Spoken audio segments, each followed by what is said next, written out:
Typhon, the father of all monsters. In the depths of ancient Greek myth, Typhon was born as the ultimate challenger to the Olympian gods. His parents? None other than Gaia, the earth herself, and Tartarus, the deep abyss of chaos. Typhon wasn't just another monster, he was Gaia's ace card, created to exact revenge against Zeus and his fellow Olympians for imprisoning the Titans. His very existence was a declaration of war against order, the embodiment of primordial chaos refusing to be tamed.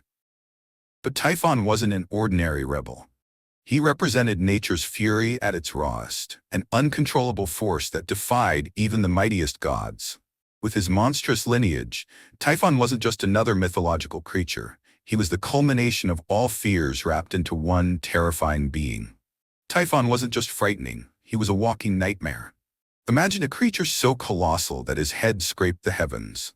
Ancient texts describe him with serpentine legs that slithered and hissed, 100 dragon heads sprouting from his shoulders, and eyes that burned like molten lava.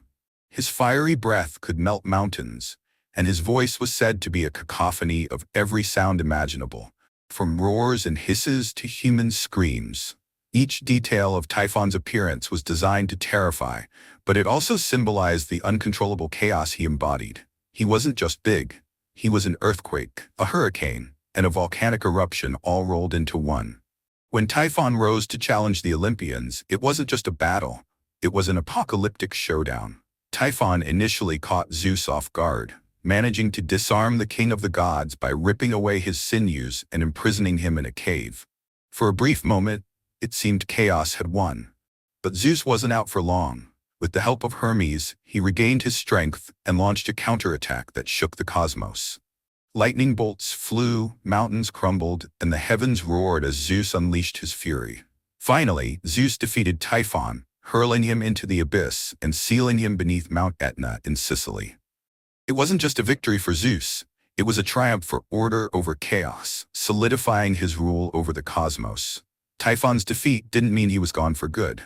According to myth, his body was trapped beneath Mount Etna, and his rage is what fuels the volcano's eruptions.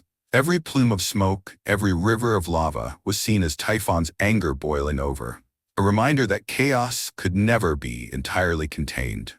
For the ancient Greeks, this story explained natural disasters, giving a mythical face to the destructive forces of nature. Typhon wasn't just a monster. He became a way to make sense of the unpredictable and the uncontrollable. Even in defeat, Typhon left his mark. As the father of some of the most infamous creatures in Greek mythology, his legacy of terror lived on. The Chimera, Hydra, Cerberus, and even the Nemean lion were all said to be his offspring. These creatures continued his mission of chaos, spreading fear across the mortal and divine realms alike. It's no wonder Typhon earned the title Father of Monsters. His progeny ensured that no hero in Greek mythology ever had it easy, turning every tale of triumph into a fight against the chaos he embodied. Fast forward to today, and Typhon's story is far from forgotten. From video games like God of War to novels like Percy Jackson, Typhon has been reimagined as the ultimate boss battle. His legacy as the embodiment of chaos has made him a favorite in fantasy and mythology-inspired media. Even beyond entertainment, Typhon's name has become synonymous with untamable forces.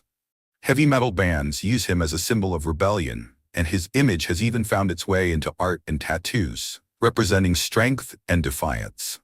Ancient Greeks used Typhon's story to explain natural disasters, like volcanoes and storms, long before modern science. He's often humorously referred to as the world's worst dad for fathering a lineup of unruly monsters. Imagine Typhon in therapy today. So, Zeus threw a mountain on me, and my kids, they're all troublemakers.